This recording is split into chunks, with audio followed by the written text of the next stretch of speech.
so I can eat some candy. Nigga, this shit ain't healthy. Nigga, hold your text. We got that charter, man. I already told y'all the requirements to be in the giveaway. You have to, damn, what did I say? Oh yeah, comment under 10 videos. No matter if it's old or new, like 10 videos. The same one that you comment under. It could be old, it could be new. I got over 1,000 videos, so there's no, y'all haven't liked all my videos. It's just impossible. You feel me? But to be in the giveaway, you would have to do that. So I'm gonna say it again for some people in the back. Comment on the 10 videos. It could be old or new. Like 10 other videos. My old videos could be old or new. That being said, y'all can like this video too. It don't matter to me. Comment. Let me comment a word. Oh, what was my word? Tay Sosa giveaway. Sosa giveaway. Comment Sosa giveaway 10 times on the 10 different videos. We got that chapter, man.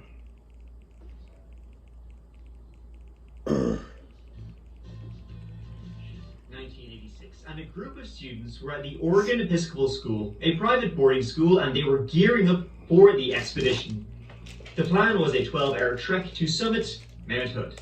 They were all part of a program called Base Camp. It was mandatory for all 10th graders at the school, so they were all, about 15, 16 years of age. There they go. The idea was personal growth. This was part of Outward Bound, an international outdoor education organization. It's in lots of schools under different names, like Base Camp, depending on what the activity is. And it's educating through adventure. See, they got black people in there. Putting students in challenging and, maybe, dangerous situations, see how they react, and hopefully, they'll come out the other side of it stronger people, like throwing your kid in the deep end of the pool sort of thing. Now, it's not like they weren't trained, right? They were put through months of basic training in mountain climbing, how to properly climb, what to do if you fall, first aid, all that sort of thing. And they had all the equipment, you might need. It was an overnight trek, so they would have, slings and harnesses. There was a stove, there was a sleeping bag. They were, pretty well prepared for the trek ahead. They were setting out from Timberline Lodge, a mountain lodge, and they were given their ice axes, helmets, shovels, and ways to mark their path. Now, to give this story an even more kind of, eerie feeling, is that Timberline Lodge is where they filmed The Shining. Yeah, what's that chapter? Hey, what's that chapter real name for one? And two, I see you come out with videos every Friday. I just really caught on. Every Friday, well, I guess Friday gonna be his day then, you feel me? Every Friday is gonna be that chapter day. So y'all prepare, you know what I'm saying, to have videos. I might change it up because I'm finna start, my schedule finna change. So y'all might get videos late at night like I used to, like get like late night videos and shit like that. Y'all might, you feel me? So, the more you know. They were being led by Thomas Goldman. He was the school's well-liked chaplain, and he taught mathematics and religion. And at 42 years of age, he was an experienced climber. He had made the ascent a number of times and had the skills to lead a grade 1 ascent, which is not especially hard, technical climbing. I mean, it's a bit of a trek nonetheless, but grade 1 would be like Kilimanjaro. It's you don't need to be, in there, that sort of thing, but it's, you want to be prepared. Tom, though, was known as being a bit reckless when it came to mountain climbing, not with others, but with himself and his own safety. He was a go-getter. He was determined nothing would stop him, to a fault. So climbing would be 15 students and 5 adults. The adults being Thomas Goldman leading, then Marion Horwell, Dean of Students, Sharon Spray, mother of one of these students, Dee Zuniak, another Outward Bound instructor, and Ralph Summers, who was a professional mountain climbing guide. On May 12th at 2:30 a.m., 20 people set out to conquer, Mount Hood. Little did they know at the time that they were walking into a death trap. Climbing Mount Hood is no picnic, but if you're trained and have hiked mountains, it's not the toughest. Weather is the biggest factor. That's what makes or breaks an ascent. The weather forecast for the base camp's journey was unsettled. It had been a little all over the place the past 2 days, and there had been fresh snowfall. More snow and rain were expected, along with a storm. Those conditions, they actually cancelled a number of climbs. Other people were making around the same time, though others would say, it's grand, it's fairly doable. And the base camp, group, they were saying, listen, we'll be up and back. Won't even see the storm, be in and out. So the group set out, and immediately they were wading through calf-high snow up a very steep incline. So, and I mean, the students, the adults, the 20 of them, they're already fairly exhausted and fatigued. So, I mean, they set out at 1:30 a.m., right, which is normal for most mountain climbs. You want to set out around that time when the weather is calm and it's behind you when the weather would usually start to get bad. So, but that also means that if you're not really prepared, you're going to be operating on zero sleep, which is what most of these people are operating on. Is they were students who had never done anything like this before. About 45 minutes in, Sharon Spray, who was one of the adults, and her daughter Hillary, they were thrown in a towel. This is hard enough already. Like, they had stomach cramps. The kind of stomach cramps you get when you're so exhausted from not sleeping. So they were already like, no. That's Tom no. Goman, the leader, he was coming up to him. He's like, come on, we can do it. We can do it together. Let's go. Just go a little bit further. We haven't even started proper. But, they said, this is not a good start. We're 45 minutes in and we can't even do this. So they went back. Personally, after 10 minutes, I would have been like, this is shit. Mike out. So they saw then the 18 of them Mike marching off into... Wait, what he said? Personally, after 10 minutes, I would have been like, this is shit. Mike out. So they saw then the 18 of them. So that chapter name, his real name Mike? Goddamn Mike. Fuck that chapter. Mike chapter. Mike chapter, nigga. The darkness of Mount. The only sounds was the wind and snow crunching under their feet. It turned out Sharon and Hillary Spray made the right decision. They listened to their gut, quite literally. The group made it to a ski lift called Palmer Chair. That would take them up a few thousand feet, and from there, the trek would continue. It wasn't especially complicated, the entire summiting operation. It's pretty straightforward as things go. Dawn then slowly began, and the view was stunning, jaw-dropping. You could see all across Oregon, and it's one of the main reasons to even make the climb. While the mountain Mount Hood, that behemoth, was towering above them. They still had a good bit to go. As I said, exhaustion, fatigue were setting in, but keep the head down, power on through. You'll be up and back. You can tell the storms take a hike. It was then at Silcox Hut, a warming station about 1,000 feet above the Timberline Lodge, that some students started wavering. It turned out this was a lot more difficult than any of them had thought. Two of the students, they were getting cramps. Again, Tom would come up cajoling, come on here, we're almost there. You can do it, I believe in you.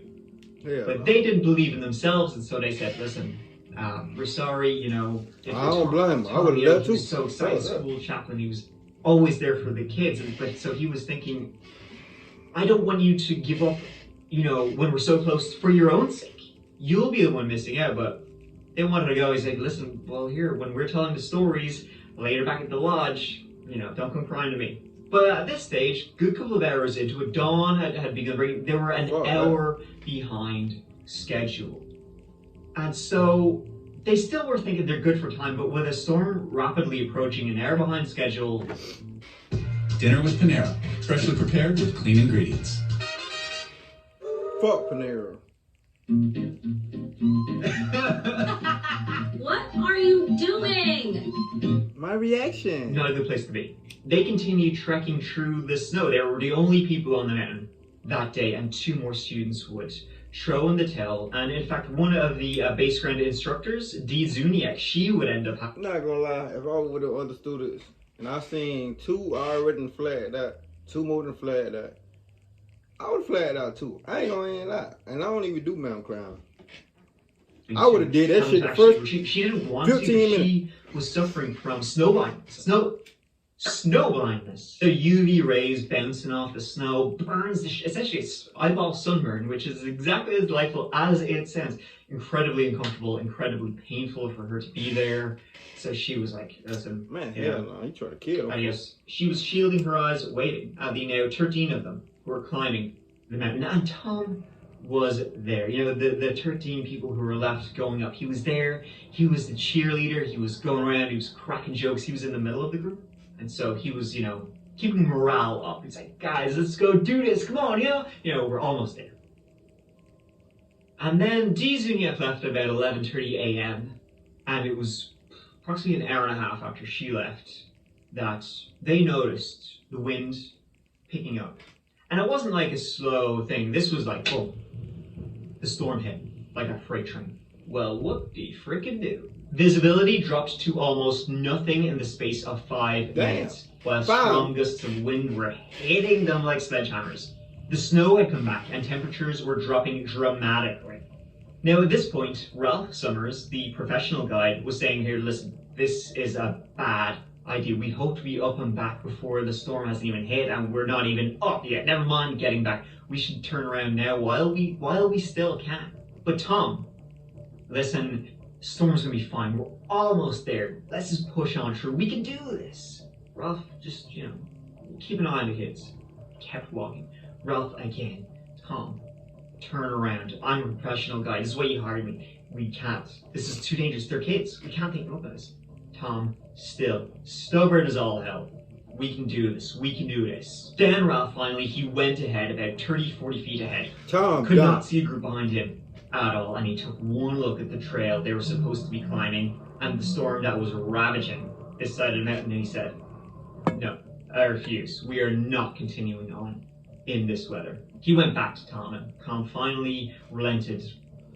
He went under great duress, finally relented. So Tom, disheartened, you know, there goes that dream. He said, all right, guys, we're not gonna be able to make it. Turn around, start going back down the mountain. Let's start descending and make sure we get home safe. All we have to do is follow our trail, right? Follow your own footsteps. It's just you could barely see now gone. You could barely see They yourself, kept let going alone now in whiteout conditions, and the group started spreading further and further apart. One student, 15-year-old Patrick McGinnis, collapsed on the trail. Fuck. Patrick was one of the skinnier members of the group, so he didn't, so the cold was hitting him a lot more than it would have been the others, and so he was slowing, and then he was dragging, and then he hit the ground, and all he wanted to do was sleep. Classic signs of hypothermia. So the rest of the group, they all gathered up. They gathered up around him. They got out the only sleeping bag they had, and they stuffed Patrick inside. And Bro more trying to kill them folks or something. I ain't gonna lie. Or he just dumb. I don't know.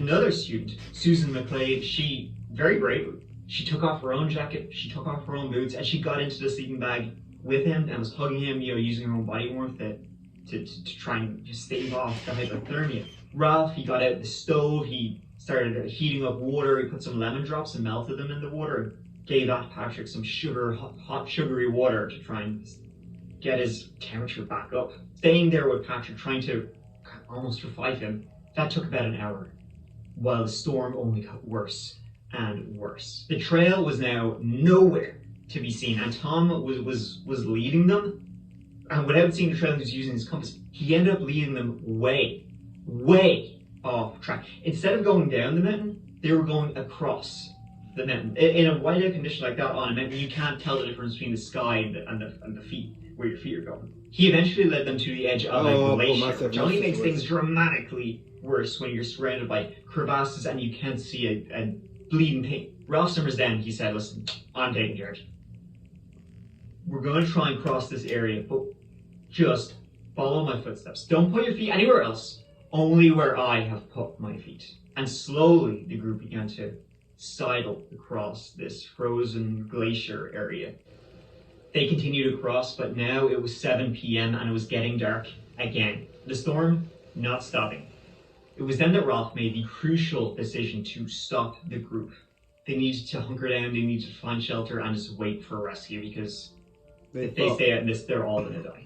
Ralph got out their shovel, the only shovel they had, and he dug a snow cave a snow cave in the ground.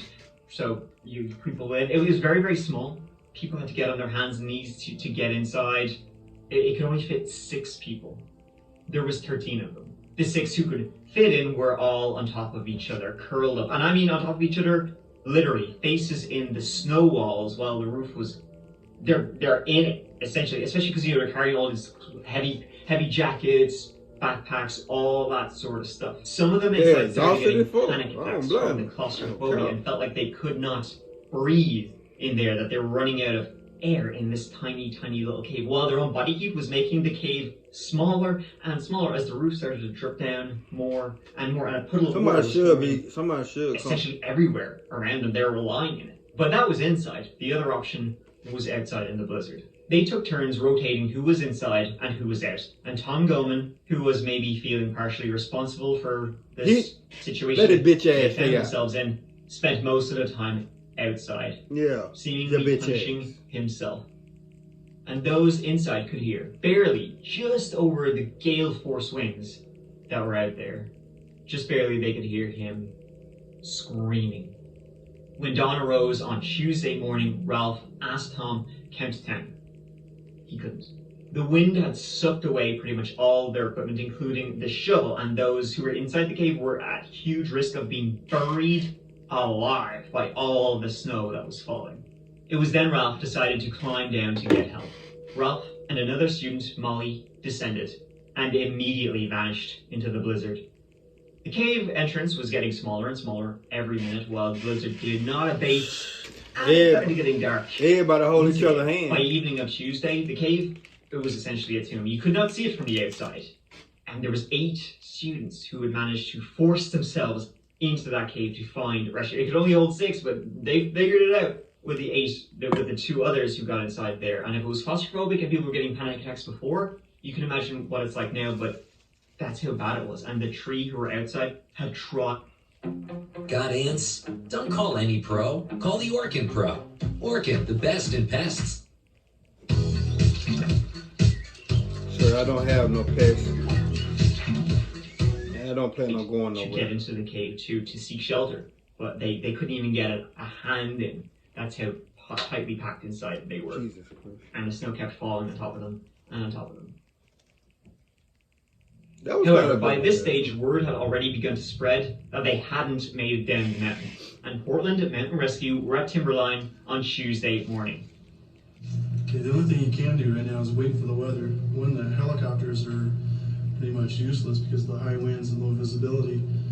The ground teams that they have deployed up there, and there's 4 different teams on different parts of the mountain, are holed up, and they're waiting until the weather can break. But due to the blizzard, there wasn't anything they could do. It was too dangerous for them to go. The wind was so strong, a snowcat they had said, I'm not having this, I'm not in the mood for this, and did a backflip. The winds are so strong, it flipped the snowcat. The team assembling would say this was the worst storm they'd ever seen during a search. The wind was 103 miles to 165 kilometers per hour. You can't even stand up in that. It will literally take you with it off the side of a mountain. They set out, but with no helicopters in whiteout conditions and with no idea where they were going, they didn't get far at all. And Mountainhood is pretty big. Ralph and Molly, though, were slowly making their way down the mountain. And after 6 hours, they arrived at a lodge. The lodge was about 2 miles from Timberline. And the only reason they made it was because they were the 2 most experienced people in the entire group. They actually got lucky finding this lodge. They had no clue where they were. And it was really crowded in the snow cave.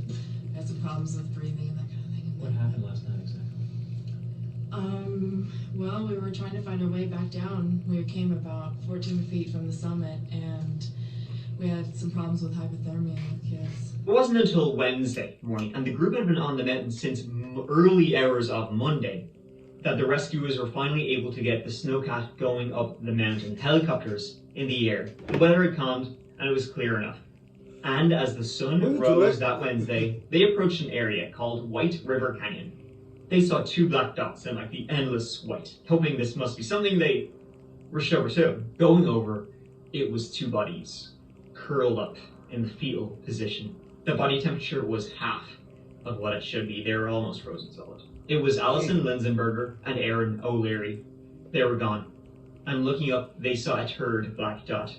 That was another student, Eric Sandvik. He had been desperately trying to get into that cave, but it just curled up and died there. Described as fatalities.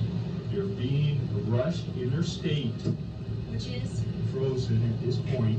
The 3 bodies were discovered nearby at about 8,200 feet elevation. The unidentified bodies were taken by light flight helicopter to Portland hospitals for a desperate attempt to somehow try to revive them. Searchers continue to crisscross the mountain looking for the other 8. Now, the rescuers continued searching. They didn't know where the cave was, and at this stage, it was completely buried in snow. And the tree bodies they found were a good bit away from the cave because the wind had blown them away from it. But their bodies were like in a line, so they were thinking, all right, how about if we can follow this, we might be able to kind of zero in on where it should be. But they were looking, they were searching everywhere. They could not find it, while it was directly under their feet the entire time. As that Wednesday evening approached, they had the bodies of 3 students, but no idea where the rest were. They kept searching and searching though as darkness began to fall. It would turn out they had been on top of the cave for hours, and the helicopter pilot was the one who had a gut feeling as to where they should be. They went back to an area they had already searched, but this time they went with avalanche. R.I.P. These man. big, That's long, crazy. like 10 feet poles, metal poles you stick in. Stick them in. Go more. Stick it in. Go more. Stick it in. And this time, the guy doing it, he felt they hit something hard. 22 minutes before the search was due to end, they hit something. He alerted the others and they began digging, eventually opening a hole into a hollow area. One person stuck their head in and smelled this really strong, really bad, vile smell coming out of this area. Bad smells are usually the sign of people. Yeah, buddy. They found the 8 remaining climbers. Though only 2 of them were still alive, and they barely. 4 students were dead: Patrick McGinnis, Tasha Amy, Richard Hayter, and Susan McClave, along with 2 adults. That's 7 Marion altogether. Holbrook, the dean of students, That's 7. and Thomas Goman. One of these survivors, Giles Thompson, would lose both his legs. Damn. Of the 6 who didn't make it, it's believed they passed away about 24 hours before they were found, late on Tuesday night, hours after Ralph and Molly went to get help. The 2 survived. It's thought they only did so because they were packed so tightly into this tiny little cave they couldn't even move, and the 2 people who made it were at the top of the pile, on top of their dead classmates and teachers. Damn, That insulated them from the worst of the cold coming up from the ground. R.I.P. man. That's sad. Of the 13 people who continued that climb up Mount Hood, only 4 would survive, 2 of them the most experienced, and one of those would lose both their legs. The families of these survivors would call this a death march, a death trap. There would be lawsuits against the school that base camp was a killing program. Ultimately, the blame would mostly be laid at Thomas Goman's feet, that his stubbornness to continue to try and reach the summit ended up causing this disaster. There was a million times they should have turned back while they had the chance, but they didn't. Those who gave up because they were in pain or they had a tummy ache or I whatever told my were the teacher, lucky I ones. want my hair, but Because fuck all that. 9 people died during this. The base camp program was ultimately suspended, and the survivors all of terrible trauma, as you can imagine. I mean, Mount Hood has a fairly ongoing history of bad stuff happening, including a helicopter crashing on the side of a mountain. So, but this disaster still remains one of the worst, the second worst mountain disaster in North American history. And those who lost their lives are still remembered every year to this day. And that's going to do it for this whole bit. R.I.P. man. I ain't want to talk y'all head off with this video. I got another video to do. No telling when I'm gonna post this video. That being said, give me a thumbs up and subscribe. See how I'm doing that video, man. That ride, man.